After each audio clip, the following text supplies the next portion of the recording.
Wano ku BTM TV, my name is the one the king himself nga bulijjo twabagambye nga bwe twawayira omukagulo kwa ntujjukira muganda waffe omugenzi Moze Radio Ssekibogo naye nga embeera si ya mulembe nga emumanyi because okuva mwezi gwa January mpaka mwezi gwa February naddala olunaku olwaleero nga lumu tujjukira omugenzi oba legendary Moze Radio yatuva ku maaso olunaku olwaleero tukyaddeko ku makaage oba we bamugalamiza Said Zeno ekagga ewa mami nensanzeewo baganda be era ngenda kuba just mbabuuzako ebibuuzo nga 2-3 then tugende mu maaso okulaba engeri gye twaki tujjukiramu omugenzi ono maama osibye oti kibuuzaako kwakola ku BTM oba eyanjulire Science first cut.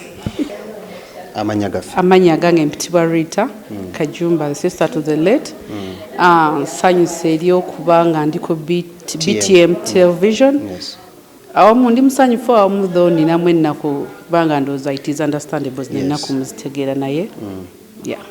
Kale tata amanyago. Amanya Medicembajja. Yeah. Wali part of this family ya Moses. Okay.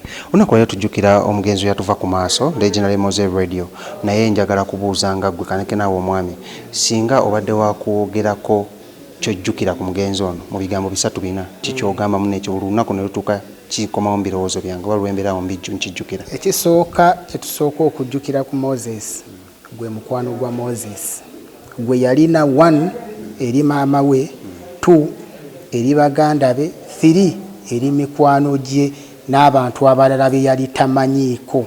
Moses yalina omukwano eri buli muntu. Moses yayagalanga buli muntu abeere happy. That's why olaba nti yali alina abantu bangi bayamba. So omukwano gwa Moses ogwo buli lunaku not only 1st February naye buli lunaku tugujjukira. Kati ate ku 1st February olunaku olwo lutatugendera bulungi tujjukira nnyo omukwano gwa Moses. Gwe tumisinga. Mama tegwe kyomujjukirako that one memory.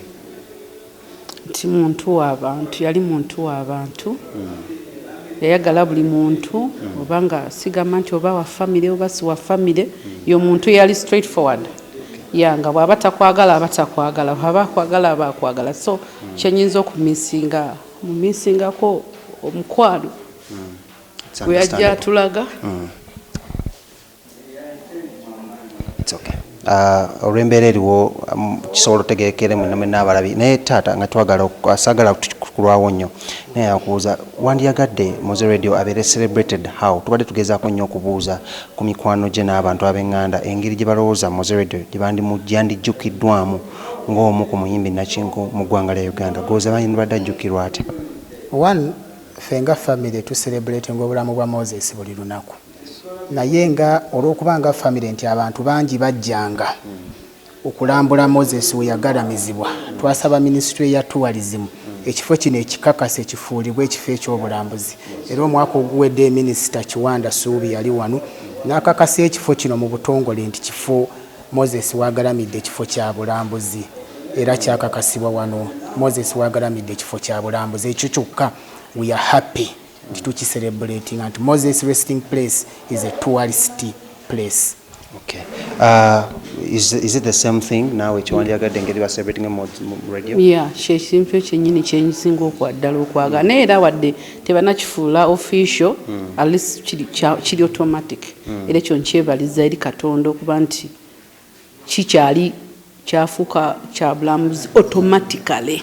Kati so tulinda kukiva officially government that this is a tourist attraction. Obubaka ki bwolina okuva eri family eri bannayuganda ne ba fans ba Moze Radio nga tumaliriza? Obubaka bwe nina buli nti mwebale nnyo omukwano gwe mutulaze mutuwagadde mutubeereddewo mutubuzeebuze like okubudaabuda ya mutulaze love eyo nti wadde tulina omuntu waffe yatuva ku maaso naye mukyatulaga ogwo omukwano era gutubeezezaawo nti tusobodde okuguma lino ebbanga ery'emyaka 3 tetwalowooza nno gino ebbanga tunaaba tukyasobola okuba nga tukyali bagumu okutuuka ku kino naye Katonda atusobosezza okuba nga tukyali bagumu tukyalina amaanyi eri okuvaawo sapooti yammwe of which support esinga okulala eva wa mami ye y'omuntu atwagala y'omuntu atugumiza y'omuntu atubeereddewo okutuusa essaawa zo kyova tuli bagumu dora kubaka moment yako kajja tosobola keewala.